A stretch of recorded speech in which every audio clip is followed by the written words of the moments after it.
god of the void. My symbiote children imprisoned me here. At last, a codex is being created. It will unlock this prison. Find me the codex. I will reward you with your lives.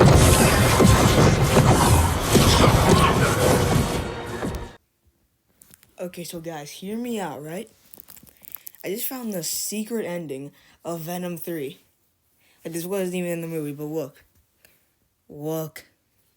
It's amazing, right? This is definitely the entire real ending and not some AI.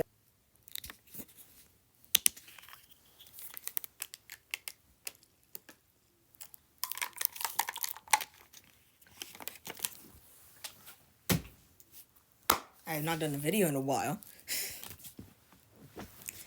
So, I just saw Venom The Last Dance, like less than an hour ago. What did I think of it? First, let me go over my quick thoughts on the other two Venom movies. Just real quick. Like, the first Venom movie, this first Venom movie, it's grown on me. This first one. I really did not like it before, but now it kind of grew on me. It's like, man, it's alright. And now Venom 2, same thing. It's kind of alright. Carnage would have brought it up, but they decided to just waste him. And also, it was like very goofy. Excruciatingly goofy. Like, so goofy. Seriously. This is the Venom 3 review. This will have a lot of spoilers. Every single spoiler. We're just going to go... So, you know the format of these. There's really no format. I just, sum up the movie from start to finish. Point out the Easter eggs. What I like. What I dislike.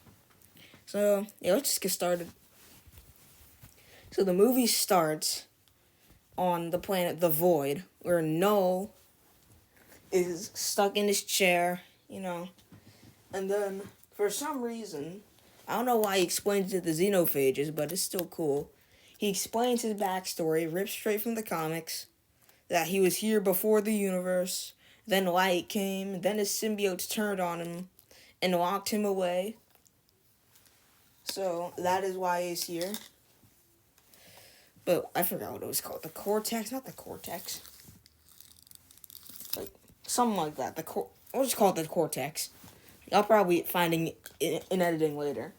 But, yeah, so whenever a symbiote bonds itself to a human when it's dying, they become one. And this is a key so Knull could get out. That is the whole base for this movie. So Knull sends a bunch of Xenophages across the universe to find Venom and Eddie so he can use them to escape his prison.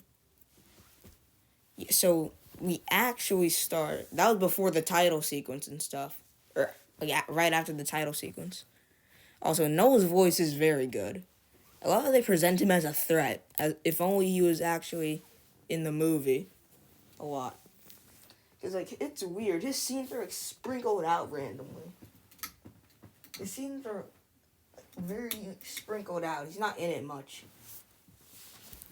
So, okay. So, we have Eddie in the bar. So, there's a retcon here. We have Eddie in the bar in the MCU.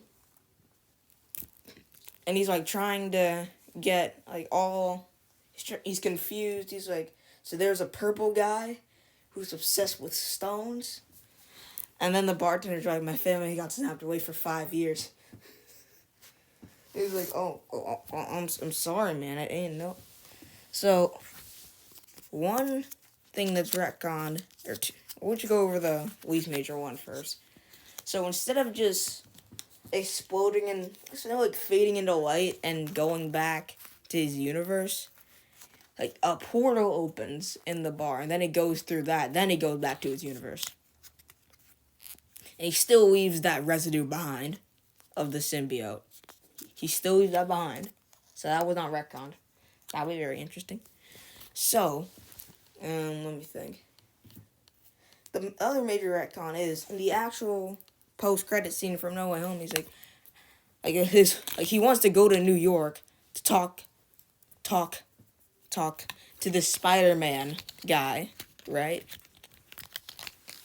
Yeah, and I feel like this had to be in the original script somehow, right? Like 3C pointed out, like, a lot of things were weird. Like, I didn't realize this, but he pointed out, like, a lot of things were weirdly structured in this, like it was supposed to be something else. So maybe it was a Spider-Man plot before, and that was his whole drive to go to New York. Maybe it was before, but this is not what this movie is, so. Yeah, so basically, after he leaves the bar, like, he's just on the streets, and then he hears this howling, so he goes in this underground cave, where he finds all these dogs, like, locked up, and it's illegal dog fighting. So then let's see. Yeah, so here's part of the scene. So basically, like, he starts to let out the dogs, and then the goons, or he doesn't let out the dogs first, my fault. Like, these cartel guys find him and say, "Hey, yo, bud, this is our territory." And then Eddie's not backing down, obviously. And then the leader of these four guys, like, slices his cheek a little bit. And then Eddie, and this is the scene from the trailer, like, Eddie's like, "Tell me what," Venom's like, "Tell me when." Then Eddie's like, "When?" Then they let out all the dogs, they attack the guys. And then there's the scene from the trailer, like, "We are Venom!" Like, that was also, this movie's still goofy and funny.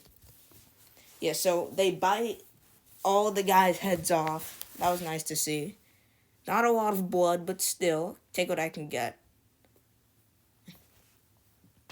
So anyway, he goes away, and like, the Xenophages following him.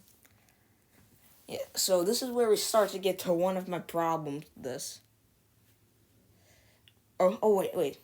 Before I even get to that, the whole reason for them going to New York now is because he had connection with a judge there that could get their clean slate. That really sounds like they just made that up on the spot, but okay.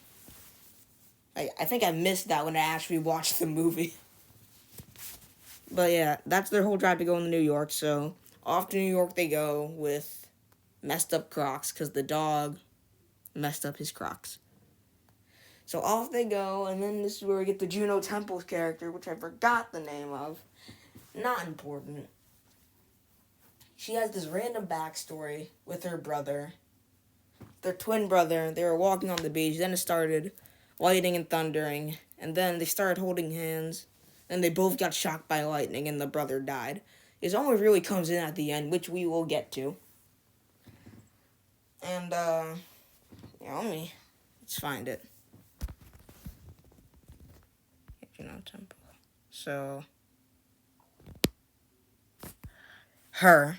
Now I'm going to talk about this guy, too. So there's also this lab assistant that her whole gig, she's wearing a Christmas, like, pin. She's not really that interesting. Like, those side characters aren't that interesting, and I really don't like them that much, like, at all.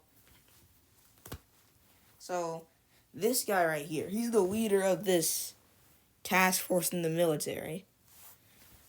That's set to, since Eddie is a fugitive for the murder of Detective Mulligan in the last movie, at the end of the last movie, he is a fugitive. So that's why they're going to get the Joseph Clear's name and stuff, or whatever, right? And this guy is after him.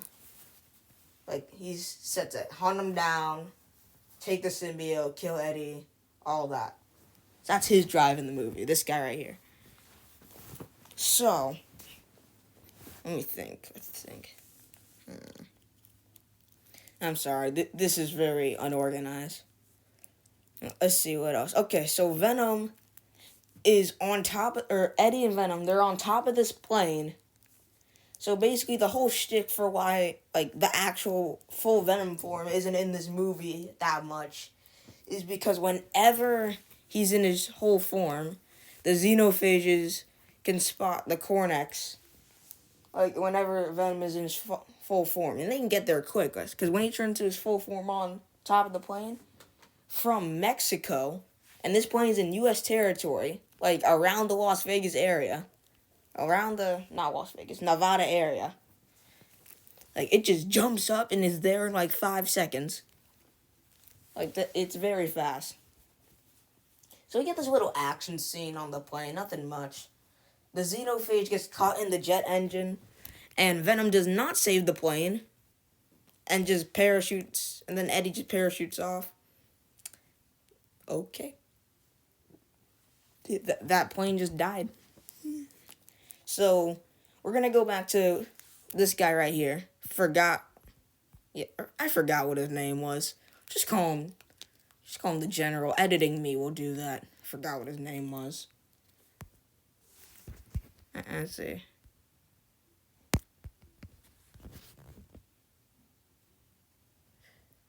General Strickland. Yeah, General Strickland. So this guy, he goes to this bar, and he tells the bartender, like, what did you see? Like, tell me about the last guy that came in here. So Venom actually shed it a little bit in that bar in his universe too, so they captured that sample. The one in the MCU is still lingering. Ooh. So I'm glad they didn't retcon that, because hopefully that could lead to something. We'll talk about that at the end. So they end up capturing this guy, and their whole base is under Area 51, which is being decommissioned. And this whole area under Area 51, called Area 55, this is where they're keeping all the symbiotes and stuff. And this is where they're actually keeping Detective Mulligan, because the symbiote that attached to him at the end of Let There Be Carnage abandoned him for death. So when they discovered him, they took him in, they forced a symbiote in him, and to keep him alive, and now he's in this containment. So yeah. Hold up, sorry. So basically, Detective Mulligan in this movie, he don't do much. He's a little exposition dump. So, pretty much the question. Actually, no. I'll talk about it. I'm going out of order. My fault. So, we'll go back to Eddie and Venom. Right? They're just out in the Nevada desert with no shoes, just walking and walking, and then they spot a horse, and this is the cool Venom horse from the trailer. They run closer to the Area 51. Not there, but like closer to the area. Horse can run really fast. With the Venom symbiote. So then they abandon the horse, and this is when General Strickland and his team find Eddie and Venom. Like this is where they find them, and it's this river, this whole battle. This one soldier has Eddie underwater, and then the soldier, when Eddie's pulling off the mask, the soldier tries to pull a gun on him, and then Eddie turns the gun around, and then the soldier accidentally shoots himself, and he feels like really terrible about it, about killing him. So Venom goes into a fish form, a frog form, he jumps around this river, all to get back to his base form. That's what they need to escape. But obviously the Xenophages, they go, oh no, we gotta get him.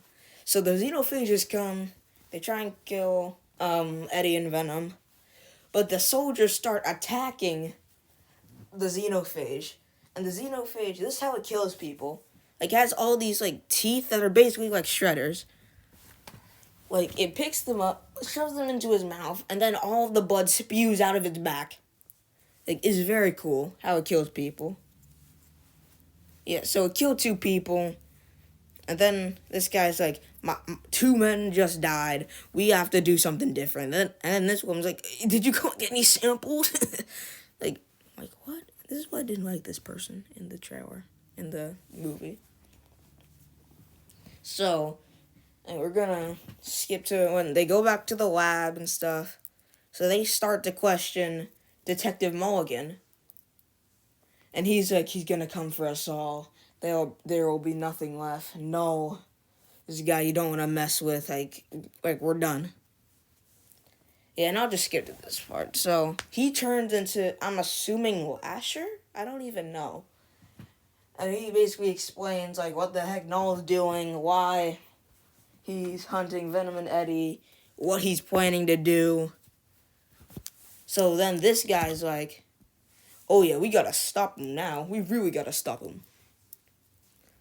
Yeah, he's like, we gotta stop him, because, like, this guy's gonna kill our world and stuff. So yeah, that's his new driving force. Or it's still his old driving force, but yeah. Alright, so Venom and Eddie. Oh yeah, so by the way, that Xenophage that got cut up in the plane, so there's this hillbilly family, this hippie family. Or there's a difference between the hillbilly and hippie. Hippie family that's traveling on the road.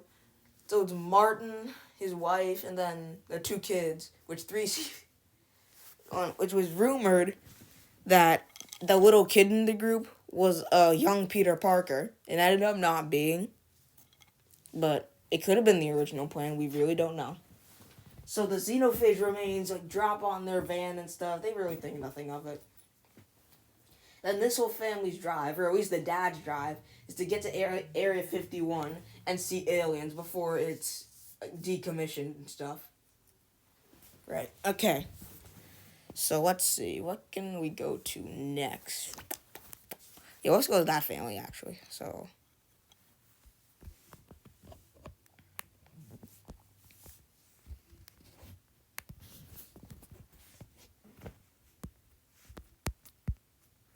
yeah, so... yeah, these people, plus the father, they're not that important, really. So Eddie finds them, like, barbecuing out in the desert. They give him some sandals, and they, like, hitch him a ride and stuff. They try to offer him, like, some vegetarian food, vegetarian barbecue, but then it was just like, hell no. And then he throws the food. So he gets in the car with them. He kind of bonds with the father. Like, and they sing a little David Bowie song. It's nice. It's very nice, actually. It was a vibe. So now, like the Martin and his family agree to drive him to Vegas, drop him off there. So they do so, and, like, this is where the movie kind of, like, stops and doesn't make sense, but it's a very fun scene. So basically, they drop him off, like, and then Martin gives them $20. I don't know what he thought that was gonna get them, but he gave them $20. So, like, what do they say to use the $20 on? Let's go gambling. It's stupid, I know. So he tried to go into the Paris casino, Paris Hotel, whatever it's called. And, let's see, before we go there, did I skip a part? I don't think I did. No, I didn't skip a part, sorry. So, anyway, they try and go in here. They're immediately turned down because of their dress code. So, Venom headbutts the guy, and he's like, what the heck, do you have to knock him out?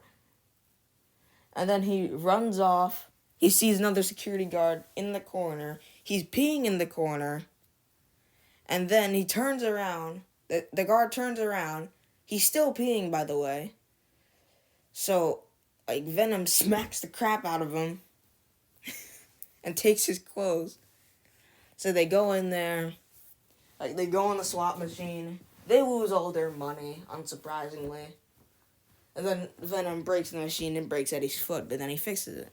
But then they see Mrs. Chen. And then Mrs. Chen's like, come on, dance with me, come on. Yeah, Mrs. Chen's a fun addition to all these movies, by the way.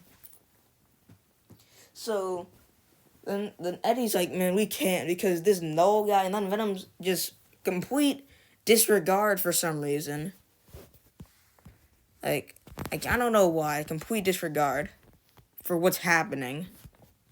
Decides to go to Miss Chen's master suite that she has and has a little dance party. Now, it's kind of nice, but the Xenophage obviously travels to Vegas and finds him. And then the army also finds him. And then this is where Eddie is captured. Eddie and Venom are captured, right? This is where we're getting to the third act. Right? Alrighty. I know this movie's ridiculous. Just follow me. Yeah. Oh. Alright, let's see. Let's get another image going. So, they're basically brought to Area 51 and stuff. This is definitely the real ending, by the way. It's so good.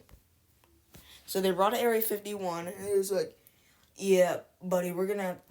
They encounter Detective Mulligan again. And he's like, you're here, we gotta stop knowing stuff, guys. And then, the scientist people come, and they're like, hello, Eddie, we're just gonna have to do some tests real quick. It'll be harmless. And then General comes, and he's like, oh, no, I got permission to kill your... So, yeah, he goes to do that. But then... the lady scientist had the Venom symbiote attached to her. So she smacks the guy and transfers the Venom symbiote onto Eddie. So obviously the Xenophage finds him and breaks into the lab, and it's complete chaos from this point on. So Detective Mulligan breaks out and kind of fights the Xenophage for a little bit before he gets eaten. Womp womp. So it's complete chaos in this lab. A lot of people are dying, getting hurt and stuff. And a bunch of people just get a bunch of symbiotes attached to them. I don't even know any of the symbiotes' names. There's this chubby one. There's this, lava one. It's kind of cool. And they all start fighting the Xenophages. And Knull is like, alright, we almost got him. So Knull sends out multiple more Xenophages to finish the job. And then, to finish the job and bring Eddie to him. And then it's this whole big battle going on. And, a bunch of symbiotes are dying and stuff. And they're starting to overpower them. So Venom makes the ultimate decision. It's kind of emotional, actually. If you're, a slight fan of these movies, it's a little bit emotional. So Venom sacrifices himself. He expands and absorbs all of the symbiotes and uses acid to kill himself and the Xenophages. And also remember that Juno Temple's character. So this is who I was talking about, Lasher and stuff. So Juno Temple's character, she gets this symbiote named Agony. In the comics, has an acid power, so I don't know why they didn't just do that. Yeah, but she saves, the Christmas scientists and stuff. Oh, yeah, forgot. The family comes there. They make it to Area 51. They see all this go down. They help out a little bit, So, Venom dies, assumedly. And... Eddie assumedly dies too, but then he wakes up in this secret hospital, and then they were slightly building up this guy in the government. I don't know who the heck he is. He's your record clean, but you tell any of this to anyone, you're cooked, buddy. So Venom starts living out his new life in New York, and he misses Venom and stuff. And then that's the end of the movie until the post-credit scene. Where it's Knull, he's your champion has fallen. I will kill your world, and I will have, your universe, or whatever he said. I might just play the clip real quick, hold up. Sorry, y'all, I tried to find the actual video, but this is the best I could get, so. Your champion has fallen. The planets will be mine. The king in black is awake. I will kill your world. Everyone will burn. And you... well... Once again, I tried finding another video, but who is this guy? Matt Kempsby. This is his video that I'm showing. Here's a little analysis. I'm muting him, but this is his video, just so you know, but I'm just using it for the footage. What's going on, everybody? Matt Kempke So here, and we're going to break down the post-credit end scene guy from the from bar Venom the Last Dance. at the beginning now, of the movie, as we can see here, one of the characters from the movie who has survived makes his way out into the world of Vegas. And he survived the attack, like, at Area 51. So, like, he's just all alone in this... see the total mass destruction. So he just runs obviously it freaks him out. So what does he do? He runs. Not he knowing runs what the away. heck happened. But that's what the not heck the point to of do. all this. What we really see is this runs bug, this roach, or whatever type of bug it is, coming across the vial with the symbiote in it. And I'm pretty sure we know exactly where that's headed. A lot of people come. No. You're right here. So this little roach here is attaching, or is in the vial. Like, the Christmas scientist said, like, you know, roaches lasted something billion years on this planet and stuff. They're probably gonna outlast us and stuff. So that was a nice little callback. So it's going in this vial of the symbiote. It could be venom in this symbiote. Could be a little piece of venom that still remains. Could be another symbiote. Also, that, like, scientist girl, the other scientist girl, that's the Agni symbiote. Like, her new powers are, like, lightning and speed. She gets to keep her symbiote when everybody else, the symbiote, died. She gets to keep it. And I doubt that she's gonna return. So, yeah. So, anyway, time for some theorizing. Now, before I give my final review and rating and all that, let's do a little theorizing on these post-credit scenes. So, I think there's a possible chance. So, first of all, is this set up to Spider-Man 4? Not sure. Maybe? I don't know. Like, I will say, no, for, like, the, like, probably 3 minutes total he was in the movie, I liked him for the 3 minutes he was in it. Like, he was cool. He was menacing. A threat. The Xenophages were a very big threat, too. So, he could be after the MCU. It's not very clear. But the one thing that is clear is that he is coming back for something. What the something is, don't know at all. They probably don't know either. So, I don't know. And then the bartender guy, that's probably not going to go anywhere. I mean, he might cameo in something. That'd be nice. But then that symbiote.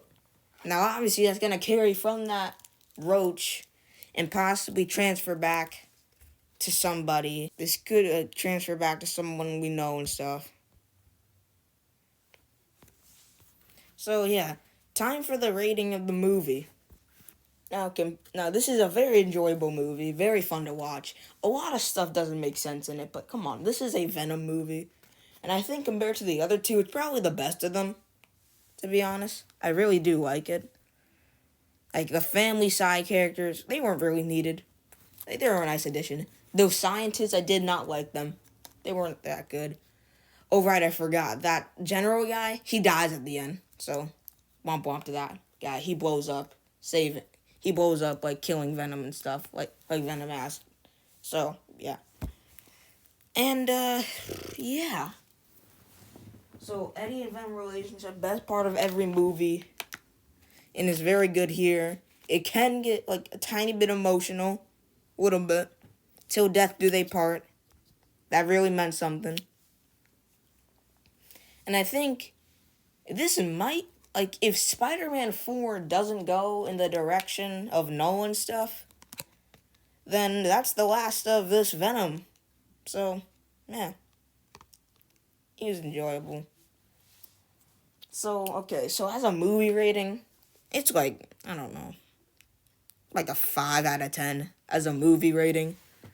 But, like, enjoyability rating, it's like a 7 out of 10 or something. It's like, it is a very enjoyable movie. I'll honestly give it a 7. But if we're combining the two, I'll give it like a 6.5 out of 10. It's like a little better than those first two, which I put the first two on the same level. So yeah, that is the Venom 3 review. Very enjoyable, a lot of dumb stuff, a lot of goofiness, but I didn't come here for Master Cinema. I came here for some goofy Venomness.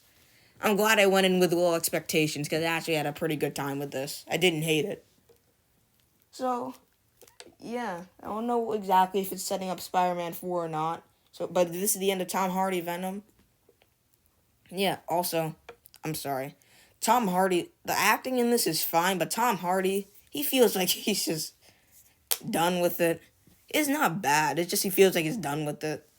Yeah, but I'm gonna say final rating, I'm gonna give it a 6.8 out of 10. Bye.